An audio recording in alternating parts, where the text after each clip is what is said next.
Hello, for this video I'll be covering how to master AWS IAM, and I'll be using S3 bucket as an example.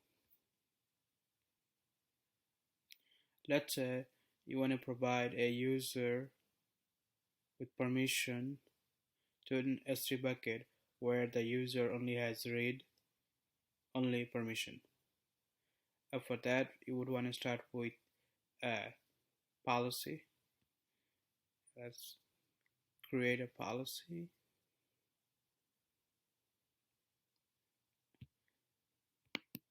I already have a sample policy that I'll be using as an example, and here my effect is allow, where I'm allowing the user to read only permission, which here in S3 everything beyond get and list will allow the user to read everything inside that S3 bucket. Let's say if you want to deny a specific user from accessing this bucket, all you have to do is remove this allow and put a deny. And another important thing that you have to remember is that every time you write a IAM policy, you always want to specify the resource. So that way, in an event, if that user that you're allowing to access this bucket get compromised, that user does not have access to all the S3 bucket in your account. This will prevent an attacker from accessing anything else, or also deleting anything that was uploaded into that bucket.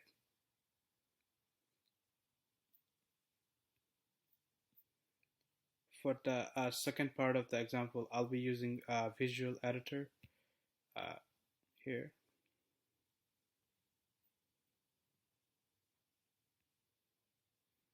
Here I chose the S3 bucket as the service action, which is get and all the lists, and for the resource I'm only allowing my bucket here, and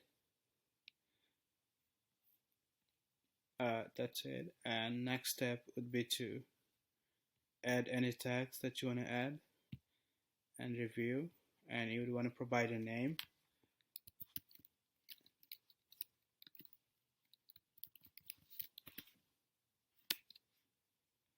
A description so that you can track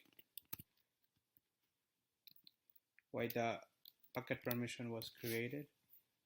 And here it gives you a summary where you're allowing S3 bucket, list and read, limited permission here, create policy. Now let's create a simple user.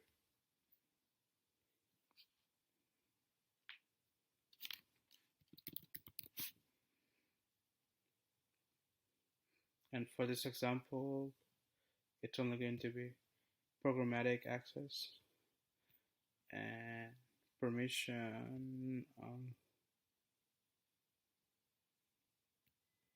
I'll attach a policy. This is the policy that I wrote. Whenever you write a policy, if you write your own policy, it's going to be customer managed. Otherwise, it's going to say AWS managed. And next is tag, review, and you will hit create user and it will create the user. After you finish clicking the user, that user will be created, and let's go inside the user and verify that we have the right permission inside it. Here. Okay, here we're only allowing the user to read only permission to specifically this bucket and nothing else.